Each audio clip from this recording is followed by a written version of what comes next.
Hello friends, welcome to the world of business studies.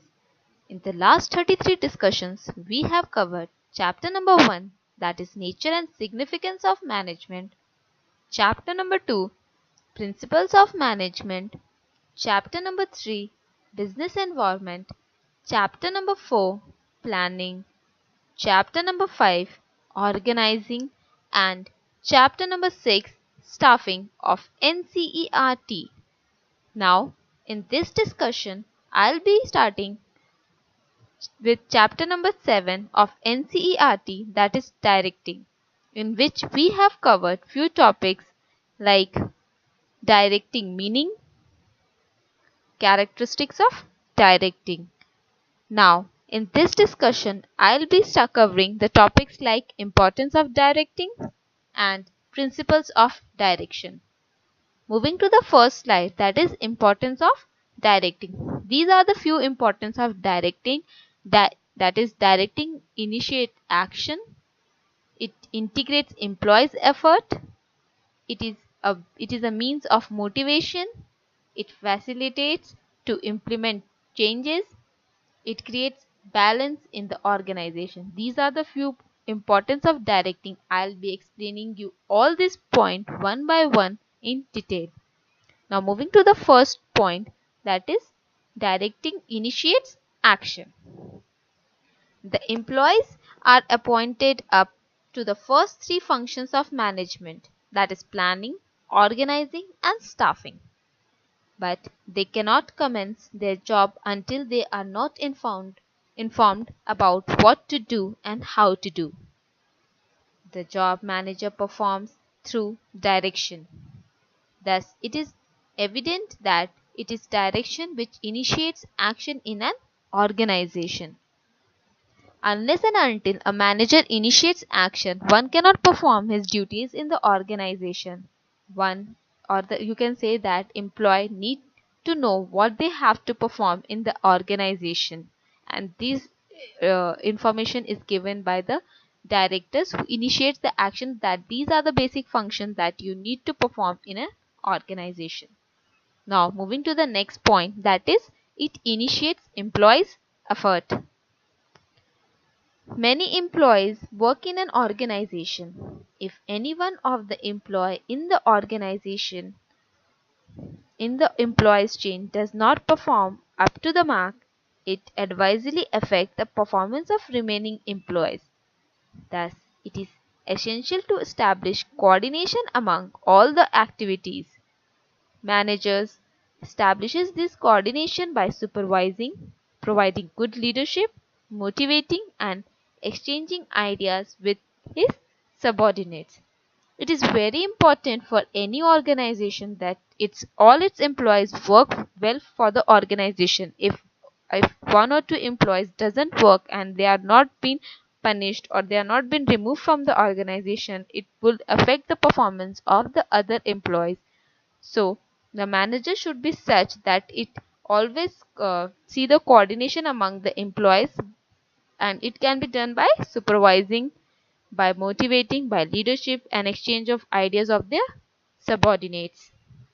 Now the third point, that is it is a means of motivation. The objective of an organization can be achieved by motivated employees. Motivated employees work with full dedication and with the feel of belongingness. Now the question is, how can employees be motivated? The work of motivating employees can be accomplished through the directing function of management. It is very important for an organization that the head or the senior person or the top level person motivates the employee to perform his duty. And motivation can be done in the following ways. You can see the picture. These are the few points through which you can motivate your employees, like incentive, by giving incentive to the employees, development by increasing their position levels, and by the development of that employee by giving them proper training and training and development program, by enhancing their power, giving more and more opportunities in the organization, determination by making the employee determined for their work and for the organizing. Support. By supporting your employees for the various goal, the organization goals also helps to motivate the employees that they need to achieve. Challenge, by making them perfect so that they can face the challenge. These are the few points through which employee can be motivated, or seniors or the top level management motivates the employees. Now moving to the next point, that is it facilitates to implement changes. Oftenly employees show resistance to change in their organizational structures.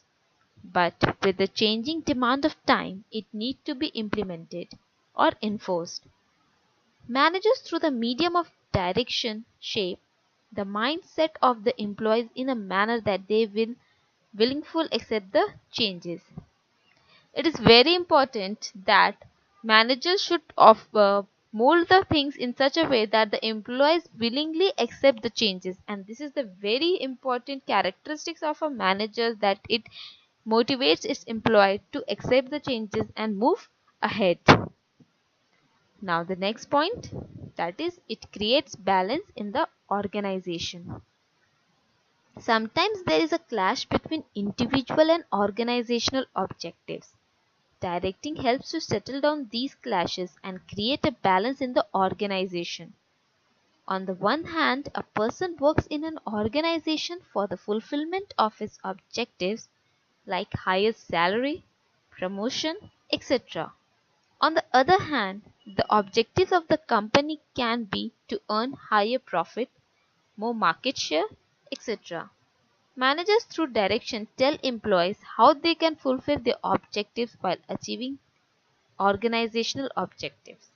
Now this is a very trickful thing that and the managers play it very perfectly, that they encourage the employees that if you fulfill the organization goal, you will be able to fulfill your personal objectives also. And there is always a clash in the organization between the individual objectives and the organizational objectives, and if manager is able to balance this both organization as well as the individual objective and explains the implies that how he or she can achieve the individual objectives by achieving the organizational objectives, it is good for both the organization as well as for the employees. You can see the picture and imagine how it is how a manager balances between the organizational objective and the individual objectives. Now moving to the next slide, that is principles of directing. Basically these are the principles of direction, like maximum individual contribution, harmony of objectives, unity of command, appropriateness of the direction technique, managerial communication, use of informal organization, leadership, and follow through. Now I'll be explaining you all this point one by one in detail. Moving to the first point, that is maximum individual contribution.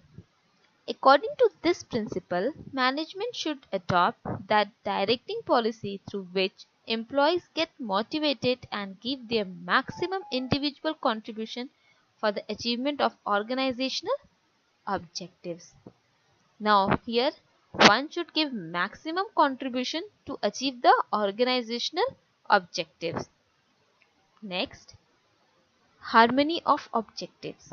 According to this principle, there must be full coordination between organizational and individual objectives.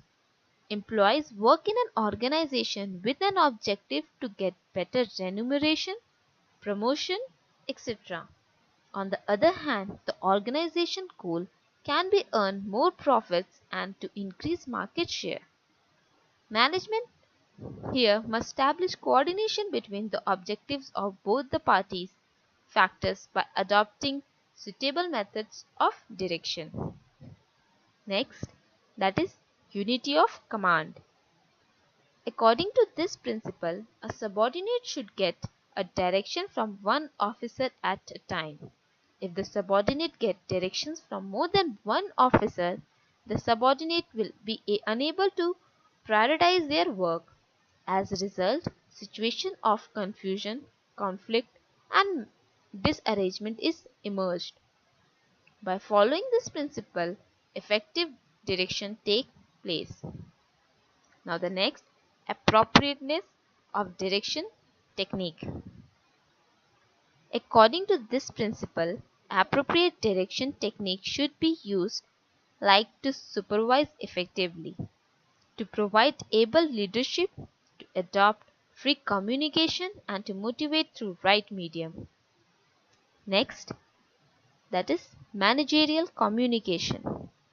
According to this principle, it should be monitored by the management that the subordinate gets the same meaning for what has been said. This simplifies the job of the subordinates and they need not go to the managers repeatedly for inquiring. Next, that is use of informal organization. According to this principle, there must be a free flow of information between seniors and subordinates.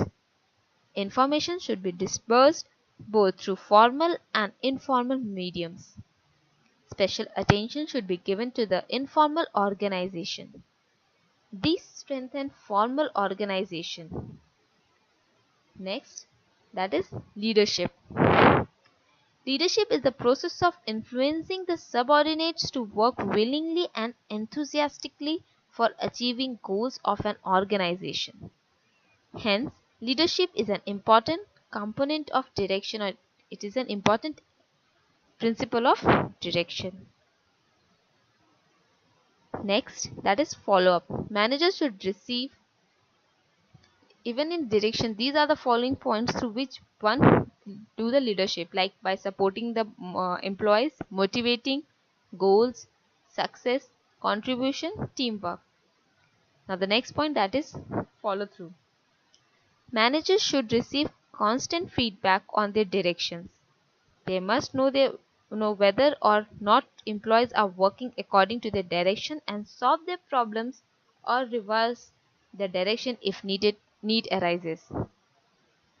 In the next discussion, we'll continue our discussion on topic elements of direction and importance of supervision. Let us know your doubt or any specific query below in the comment section. Subscribe us and ring the bell button so that you won't miss any important updates.